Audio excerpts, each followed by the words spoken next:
Hi, my name's Paul Grogan, and in this gaming rules video I'm going to be giving you a short review of Talon, published by GMT Games and designed by Jim Crone.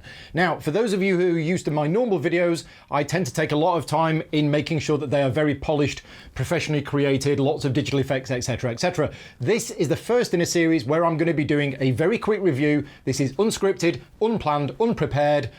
And here we go. So, Talon, this isn't actually my game. A friend of mine, Rob, got this game and it came out in 2015. I've played it twice so far, so this is almost a first impressions kind of review, but I figured that it was enough to give you a little bit of information about the game. Now, for anybody who grew up in the 80s like me, you may have heard of a game called Starfleet Battles. Starfleet Battles was a spaceship combat simulation game based in the world of Star Trek. It was extremely complicated, extremely detailed, took forever to play, and was completely unwieldy by most modern gaming standards. Now, a number of years ago, the designer came up with a new version of it called Federation Commander.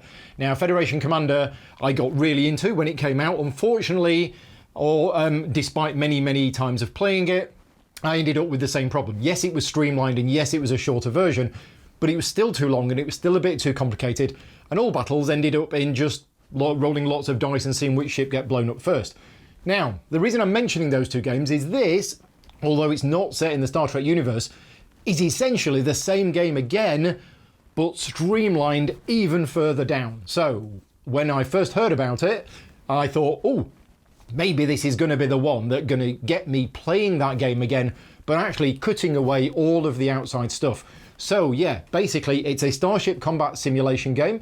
2 or more players. You can play with multiple ships per side. These are the ships. What you do is you have one ship for each ship that's in the game. They range from little scout vessels right through dreadnoughts, battle stations, etc, etc. And if you're playing 2 players, you can control multiple ships on a side, or you could play multiple players per side, with each player maybe playing 1 ship or something like that.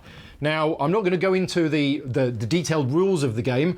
My friend Joel Eddy, on Drive Through Reviews, he's done a great review of this game, which is about 15 minutes long, where he explains how the game's played and then tell you what he thinks. So if you want to see more about the actual rules of the game, then go and check out his video. What I'm going to tell you is what I thought about it. Now, straight away, this game has dice for combat. You decide to shoot your opponent, whatever, you decide on the weapons that you're firing, and you roll dice to see whether you hit. For those people who know me, I'm a Eurogamer, I don't like dice for combat. However, as I say, I've got very fond memories of playing Starfleet Battles and Federation Commander, but I wanted a much simpler game, and this has that. And to be honest, the dice for combat in this is, as you would expect for most games like that, it can be a little bit swingy. Now, one of the problems I had with the previous games is the die result for the combat was massively different. The difference on a phaser fire, for example, between rolling a 1 and a 6 was absolutely massive. In this game, because everything is streamlined down, instead of doing 1, 2, 9, 11 points of damage, you're doing either 1 or 2. So a phaser fire at range 2, for example, you roll a d6, on a 1 to 3 you do 1 damage, on a 4 to 6 you do 2 damage. So yeah, the dice is still important, but it has less of an impact than it did in the other games. Now, the game comes with these pens.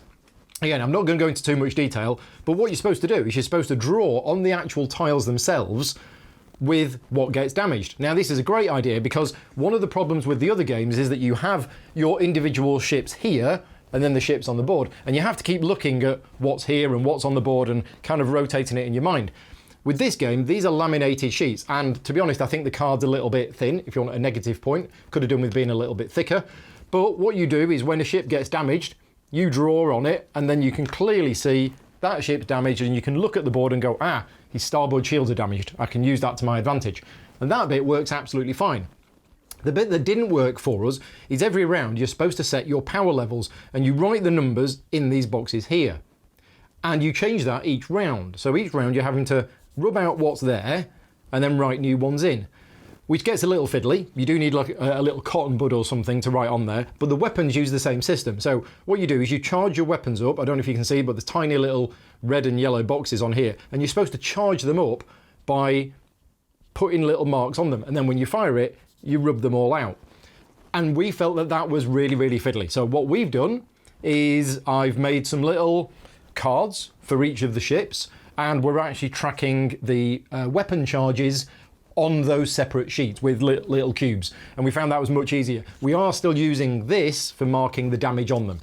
So anyway, what did I think of the game? Well, I enjoyed the game tremendously, even though I've only played it twice, and we've only done like the first scenario twice, which is very, very simple. The game comes with lots of different scenarios, lots of different ships. We've only done the very basics.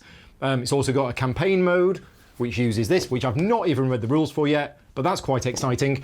And what it does is it gives me the same feeling as I got from the other games, but without it being like, 8 hours long and just ending up in a whole bunch of dice rolls. It's very, very tactical. As I say, I really enjoyed playing it. Now, if you want to learn how to play, there's a video online done by a guy called Bob, and I watched that video and it taught me how to play the game. So props to Bob. I'll put a link in the show notes. Really good video if you want to learn how to play. Rules-wise, the game comes with rules of play, which is 16 pages or something like that. But for your first game, you don't need the rules for missiles or anything else, so you only need like the first 12 pages. Now, you know me, I'm very, very critical of rulebooks, so was the rulebook any good? Yes. Learned how to play from the rules and watching the video, but the video wasn't a necessity. It helped me learn the rules, but it wasn't essential. And during both of our games, a couple of questions cropped up during the game. Went to find it, found it, no problem. So there is a little bit of errata online, but it's very, very minor. Rules of the game really good. And then it comes with a playbook, which is much bigger. This has got an extended example of play, which will help you learn how to play. Lots of extra information and lots of information about all of the different scenarios as well. So yeah, good quality production. I believe a second edition is come out, or just come out recently, which apparently improves the lamination of these. I'm hoping it makes them a bit thicker, but probably not.